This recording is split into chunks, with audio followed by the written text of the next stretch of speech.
Hello friends, ఎలా ఉన్నారు అందరూ? ఈరోజు వీడియోలో మనం పిల్లల బర్త్డేస్కి నెంబర్ బెలూన్స్ కొంటూ ఉంటాం కదా.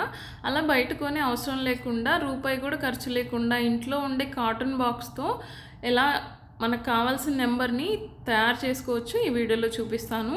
మన ఇంట్లో కాటన్ బాక్సులు చాలా ఉంటాయి కదా, ఆ కాటన్ బాక్స్ని తీసుకున్నాను. దాన్ని నేను మా పాప 6th బర్త్డేకి అనేసి నేను 6 నెంబర్ చేద్దాం అనుకుంటున్నాను.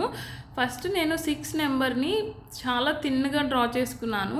ఆ షేప్ కరెక్ట్గా వచ్చిన తర్వాత ఆ లైన్ మీదే నేను డార్క్గా డ్రా చేసుకున్నాను. అది డ్రా చేయడం అయిపోయిన తర్వాత నేను ఒక నైఫ్ తీసుకొని ఆ 6ని కట్ చేసుకున్నాను. అది అటు ఇటుగా వచ్చినా పర్లేదు, ఎందుకంటే ఆ 6 నెంబరు మొత్తం కట్ చేయడం అయిపోయిన తర్వాత మనం ఒక సీజర్ తీసుకొని దాన్ని ప్రాపర్గా కట్ చేసేసుకోవచ్చు. చూడండి, నాకు 6 నెంబరు నైఫ్తో కట్ చేసిన తర్వాత ప్రాపర్గా అయితే అనిపించలేదు. నేను ఇంకా అందుకని సీజర్ తీసుకొని దాన్ని ప్రాపర్గా అయితే షేప్ కరెక్ట్గా వచ్చేలాగా కట్ చేసుకున్నాను. ఆ 6 షేప్ కరెక్ట్గా వచ్చిన తర్వాత ఇంక దాన్ని అయితే పక్కన పెట్టేసుకున్నాను. మన దగ్గర క్రేప్ పేపర్స్ ఉంటాయి కదా, ఇవి స్టేషనరీ షాప్స్లో కూడా ఉంటాయి. 20 రూపీస్ ఏమో తీసుకుంటారు. దీంట్లో 2 రకాలు ఉంటాయి. ప్లెయిన్ ఉండే కలర్స్ ఉంటాయి, ఇంకా ఇట్లా డబల్ కలర్స్, అటువైపు ఒక కలరు ఇటువైపు ఒక కలర్ ఉన్నవి 2 రకాలు ఉంటాయి. నేనైతే డబల్ కలర్ తీసుకున్నాను. మీరు కావాలంటే దీన్ని ఒక్క కలర్తో కూడా డెకరేట్ చేసుకోవచ్చు. నేను మల్టీ కలర్గా చేద్దాం అనుకుంటున్నాను. ఫస్ట్ అయితే క్రేప్ పేపర్ని మనం ఇట్లా నేను వీడియోలో చూపిస్తున్నట్టుగా ఫోల్డ్ చేసుకోవాలి. ఒకదాని మీదకి ఒకటి ఇట్లా ఫోల్డ్ చేసుకోవాలి. ఫోల్డ్ చేసుకున్న తర్వాత అటువైపు ఇటువైపు కట్ చేసేసుకోవాలి నీట్గా. తర్వాత ఇప్పుడు నేను వీడియోలో చూపిస్తున్నాను కదా, ఇట్లా కొంచెం గ్యాప్ ఇచ్చి కట్ చేసుకోవాలి. అలా కట్ చేసుకున్న దాన్ని నేను చిన్న చిన్న పీసెస్గా కట్ చేసుకున్నాను.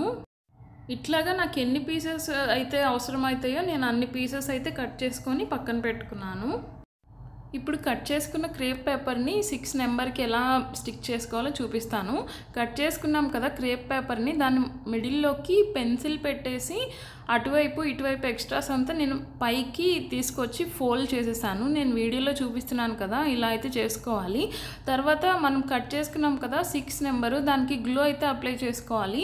గ్లూ అప్లై చేసుకుంటే మనం అవి అతికించినప్పుడు ఊడిపోకుండా ఉంటాయి. దానికి గ్లూ అంటించుకొని అయిపోయిన తర్వాత ఇప్పుడు మనం తీసుకున్నాం కదా ఈ క్రేప్ పేపర్వి ఫోల్డ్ చేసి పెట్టుకున్నాం కదా, దానికి కూడా చివరన అయితే గమ్ అంటించుకోవాలి, లేదంటే ఊడిపోతాయి. అప్పుడు స్ట్రాంగ్గా ఉంటుంది. నేను చూపిస్తున్నాను కదా, ఇలా అయితే అంటించుకోవాలి. ఇలా అంటించిన వాటిని ఇంకా దానికి అంటించేసుకోవడమే 6 నెంబర్కి. ఇంకా ఇలాగే ఒకదాని తర్వాత ఒకటి మొత్తం అయితే అంటించుకోవాలి. ఇంతే అండి, చాలా సింపుల్. ఈ వీడియో కానీ మీకు నచ్చితే లైక్ చేసి, షేర్ చేసి, సబ్స్క్రైబ్ చేసుకోవడం మాత్రం మర్చిపోకండి.